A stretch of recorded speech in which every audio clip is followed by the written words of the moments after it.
अच्छा स्वामी जी, खुशखबरी भी देनी है आज, और खुशखबरी ये है कि मंकी पॉक्स जो पूरी दुनिया के लिए खतरा बना हुआ है, भारत में अब उसके डिटेक्शन के लिए किट तैयार कर ली गई है। 40 मिनट में ये किट ये पता लगा सकती है, ऐसा दावा किया जा रहा है स्वामी जी की बीमारी है या नहीं, ये किट 40 मिनट के अंदर पता लगा लेगी। वैसे स्वामी जी, शुगर पेशेंट्स को किसी भी वायरल या बैक्टीरियल इन्फेक्शन से सबसे ज़्यादा खतरा रहता है, और कोरोना के दौरान भी हमने ये देखा कि जो कोमॉर्बिड पेशेंट थे, खासतौर पर जिन्हें शुगर की परेशानी थी, उनकी इम्यूनिटी कमज़ोर होने की वजह से पहला अटैक ही उन तमाम पेशेंट्स पर हुआ, कोविड का भी। तो स्वामी जी, इम्यूनिटी को कैसे स्ट्रॉन्ग किया जाए, शुगर को बैलेंस करने के उपाय के साथ साथ समझाएं। एक तो मीनाक्षी जी जो है वो कोरोना से जंग स्वामी रामदेव के संग खूब चला। तो बोलते थे जिनको हाइपरटेंशन है, जिनको डायबिटीज़ है, जिनको ओबेसिटी है, जिनको हार्ट प्रॉब्लम है, जिन्होंने लीवर किडनी ट्रांसप्लांट करा हुआ है, जिनकी इम्यूनिटी लो है, वो रेड अलर्ट पर है, वो हाई रिस्क जोन में है, ये सब चलता था। फिर बोले एक उसकी किट आ गई है, अब कोरोना की वैक्सीन आ गई है। तो देखो, ये बीमारियों और बीमारियों के नाम पर जो अलग अलग प्रकार की जो किट आती हैं, अलग अलग प्रकार की मेडिसिन आती हैं, अलग अलग प्रकार के उसके जो पूरा एक व्यापार शुरू हो जाता है ना, इसी को मैं कहता हूँ, ये व्यापार के उपचार के नाम पर व्यापार, और फिर उसमें अत्याचार, और फिर उसके आगे तो बड़ा खतरनाक शब्द है, फिर ये एक मेडिकल माफिया एक्टिव हो जाता है। तो वैसे तो कोई भी बीमारी जानलेवा तो नहीं होनी चाहिए, ऐसे हमें प्रयास करना चाहिए, अपनी इम्यूनिटी इतनी स्ट्रॉन्ग रखनी चाहिए। फिर भी यदि किसी को ये मंकी पॉक्स आदि हो गया है, फिर भी कुछ किसी को चेक करवाना हो तो वह चेक करवा लेना। बाकी अपना योग करो, गिलोय खाओ, एकदम मजबूत रहोगे, कोई खतरा नहीं, न बैक्टीरिया वायरल फंगल डिजीज का, न कम्युनिकेबल डिजीज का खतरा, न नॉन कम्युनिकेबल डिजीज का खतरा।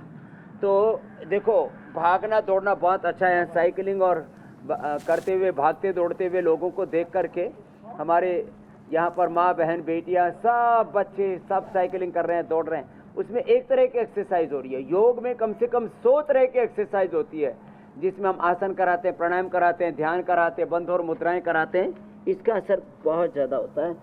और अभी मैंने ओबेसिटी का पैकेज भी बता दिया, क्योंकि ओबेस के लोगों पर भी डायबिटीज़ का असर कुछ ज़्यादा ही होता है। मेरी बहन मीनाक्षी जी ज्योत्सना जी। स्वामी जी, आपने बोला कि योग में बहुत तरह की एक्सरसाइजेज होती हैं। आज ही मैं एक आर्टिकल पढ़ रही थी, उस आर्टिकल के मुताबिक अगर कोई व्यक्ति सूर्य नमस्कार के 12 आसन भी अच्छे से कम 10 से 12 बार कर ले तो उसके लिए वो एक इनफ वर्कआउट है। तो ये बताता है कि अगर योग को हम सही तरीके से करेंगे तो कैसे वो हमारे शरीर को फायदा पहुंचाएगा, और बहुत सारे तामझाम की जरूरत भी नहीं है, घर में आराम से एक मैट के सहारे किया जा सकता है। आपके लिए पूरा सिस्टम है। स्वामी जी, KGMU लखनऊ का इंकोक्रोनोलॉजी डिपार्टमेंट ये दावा कर रहा है कि अगर शुगर ठीक करना चाहते हैं तो रात का खाना शाम 7 बजे तक खा लें, उसके बाद नहीं। करीब 400 डायबिटिक पर उन्होंने ये रिसर्च भी की है। इसके पीछे क्या साइंस है ये आप समझाइए, और इसके अलावा डाइजेशन से क्या कोई इसका लेना देना है, क्योंकि डायबिटीज़ की दवा भी कॉन्स्टिपेशन क्लियर करती है और कब्ज़ को बड़ी वजह भी माना जाता है। तो देखो, एक तो अभी मैं थोड़ी देर पहले कह रहा था कि हमें इंटरमिटेंट उपवास करना ही पड़ेगा, और 2 बार खाना करते हैं। एक भुक्तम सदा आरोग्यम, द्विभुक्तम बलवर्धनम, त्रिभुक्तम सदा रोगम, चतुर्भुक्तम तु मारकम। तो एक बार सुबह लगभग 12 बजे का भोजन, और एक बार शाम को 7 बजे से पहले। सुबह सुबह आंवला, एलोवेरा, गिलोय, चिरायता, कुटकी, गुड़मार, विजयसार, मेथी का पानी, नीम का पानी, ऐसे कितनी चीज़ें हैं, खीरा, करेला, टमाटर का जूस, ये सुबह सुबह यही लें, और नाश्ते में आड़ कबाड़ खाने की ज़रूरत नहीं है। तो जब आप 2 बार खाना खाएंगे तो आपके पेनक्रियाज को भरपूर अवसर मिलेगा अपने आप को डायबिटीज से उभारने में, अपने उसके डीजनरेट हुए बीटा सेल्स को रीजुविनेट करने में। तो जब आप 7 बजे से पहले खा लेंगे, दिन में 2 ही बार भोजन करेंगे, और मैंने कहा 10 से 12 के बीच में जैसी जिसकी अनुकूलता हो वैसे एक बार सुबह ले लें। कोई ऑफिस वाले हैं तो अपने 9 बजे खा करके चले जाएं, शाम को आकर के 7 बजे खा ले। बीच में ज़्यादा भूख लगे तो सेव खा सकते हैं। सेव खाने से डायबिटीज़ नहीं बढ़ती है। सेव है, थोड़ा अनानास है, थोड़ा पपीता है, बग्गू गोसा है, हम ये डायबिटीज़ के पेशेंट को खिलाते हैं, उससे दिक्कत नहीं आती है। तो जय हो जी, जय हो। तो एक तो इससे हमारी ऑटोफेजी माइटोफेजी बहुत अच्छी हो जाती है और डाइजेशन ऑब्वियसली बहुत अच्छा हो जाएगा और कॉन्स्टिपेशन तो होगा ही नहीं। और हमारा एनाबॉलिज्म, कैटाबॉलिज्म, मेटाबॉलिज्म, बॉडी का एपोप्टोसिस और सेल्फ हाइजीन का, एक एक सेल का जो प्रोसेस है, सेल्फ डिसिप्लिन का, सेल्फ उसकी जो वर्किंग है, उससे एक एक सेल की ऑटोफेजी और माइटोफेजी अच्छी हो जाती है। तो डायबिटीज से लेकर के और कैंसर जैसे रोगों से लड़ने और जीतने की आपको ताकत मिलती है। ये बहुत बड़ी बात कह रहा हूँ मेरी बहन मीनाक्षी जी, ज्योत्सना जी। स्वामी जी, आप हमेशा ये कहते हैं कि शुगर पेशेंट्स 2 तरीके की परेशानी से जूझते हैं। पहली परेशानी तो ये है कि उनका वज़न अपने आप ही अचानक से घटने लगता है और फिर जब टेस्ट कराते हैं तो पता चलता है कि शुगर के मरीज़ हो गए हैं। और कुछ शुगर पेशेंट ऐसे होते हैं कि अचानक से उनका वज़न बहुत तेज़ी से बढ़ता है। अभी हाल ही में दिल्ली के राम मनोहर लोहिया अस्पताल ने ये पाया कि 10 किलो तक वज़न घटाने पर मधुमेह यानी डायबिटीज़ में तेज़ी से सुधार होता है। तो स्वामी जी, वज़न का कनेक्शन डायबिटीज़ से कैसा है और वज़न को कंट्रोल में रखना कैसे डायबिटीज़ को कंट्रोल में रखने के समान है? वज़न घटाने का भी एक सेशन कराते स्वामी जी। तो लेट करके तो अर्धलासन, पाद वृत्तासन, द्विचक्रिकासन करवा दिए थे। बैठ करके ये स्थित कोणासन और चक्की आसन। और वजन घटाने के लिए सबसे अच्छा है गिलोय। गिलोय से 2 काम एक साथ होंगे। गिलोय और एलोवेरा का जूस पिए, उससे वजन भी घटेगा और मधुमेह भी ठीक होगी। पेनक्रियाज के डीजनरेट हुए बीटा सेल्स रीजुविनेट होंगे। ये बहुत बड़ी बात मैं कह रहा हूँ।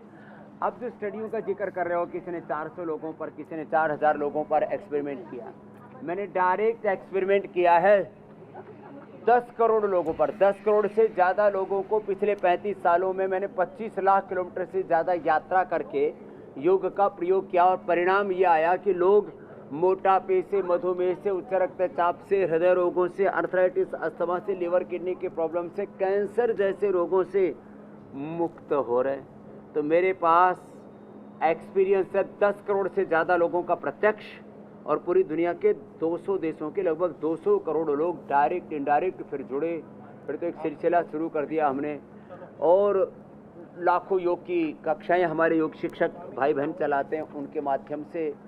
तो मेरे पास 200 करोड़ लोगों का एक्सपीरियंस है और 1 करोड़ से ज़्यादा लोगों का तो डेटाबेस है। लोग, अच्छी बात है, छोटी छोटी स्टडियाँ भी कर रहे हैं, लेकिन मैं आपको ये बताना चाहता हूँ कि वज़न आपको कम करना है तो वेट का पैकेज तो बताया ही। उसमें गोधन, अर्क, मेदोहर, वटी, वेट को, हाँ, अनाज, नमक, मीठा थोड़े दिन के लिए हम बंद कर देते हैं। सैकड़ों तरह के शाक सब्जियाँ हैं, सैकड़ों तरह के फल हैं, ड्राई फ्रूट्स हैं, खाने के लिए बहुत कुछ है ना। कोई ज़रूरी थोड़ी गेहूँ और चावल के पीछे ही लोग एकदम टूट के पड़ते हैं, ये ठीक नहीं है। तो ये इन चीज़ों, और देखो लंबे सांस लेने से वेट कम होता है, शुगर नियंत्रित रहता है, कैंसर जैसे रोगों से मुक्ति मिलती है। ऐसे डीप ब्रीदिंग करें, कपालभाति करें। वेट तो हम एक दिन में 1 से 2 किलो कम कर देते हैं। उद्वर्तन भी कराते हैं, उसमें बस्ती भी कराते हैं, उसमें संग प्रक्षालन भी, कोलन थेरापी भी कराते हैं। और दौड़ लगाएं, जैसे यहाँ खूब दौड़ रहे हैं लोग, साइकिलिंग कर रहे हैं, और कुछ तो यहाँ दौड़ते हुए साइकिलिंग करते हुए यहीं ठहर गए। तो अच्छा, ये विदेशों मैं में वो दिन ये देखना कल्चर चाहता हूँ बहुत जब है, पूरा साइकिलिंग हिंदुस्तान का। सुबह उठ रनिंग करके का सुबह जागे भागे, जैसे मैं रोज भागता आता हूँ सुबह शिविर के अंदर, जागे भागे योग करे, कोई रोगी नहीं होगा। कितना पैसा बचाएगा दुनिया का। डायरेक्ट करीब 200 करोड़, इनडायरेक्ट करीब 500 करोड़ रुपए जो योग करेंगे बीमारियां नहीं होंगी, प्रोडक्टिविटी बढ़ेगी, नशा नहीं करेंगे और तमाम तरह के प्रमाद से बच जाएंगे। 500 लाख करोड़ की बचत होगी। एक योग करने से लोगों की उत्पादकता, सृजनात्मकता, गुणात्मकता, सकारात्मकता बढ़ेगी। योग करेंगे, किसी बीमारी बुराई में, किसी नशे में और तमाम तरह के लड़ाई झगड़े में, नेगेटिविटी में नहीं फंसेंगे। बीमारियों से लेकर के, फिजिकल इलनेस से लेकर के, स्ट्रेस, एंजाइटी, डिप्रेशन, किसी में नहीं फंसेंगे। मानव महामानव बन जाता है, देवत्व को, ऋषित्व को उपलब्ध हो जाता है। योग तो बहुत ऊंची विद्या है मेरी बहन। अष्ट सिद्धि नवनिधि ये योग से मिलती हैं। आगे ये भी एक सेशन करना पड़ेगा एक दिन हमको, योग से अष्ट सिद्धि नवनिधियों की कैसे प्राप्ति होती है और हमारे व्यवहारिक जीवन से लेकर के पारमार्थिक जीवन का कैसे उत्थान होता, उत्कर्ष होता, आरोहण होता है योग से।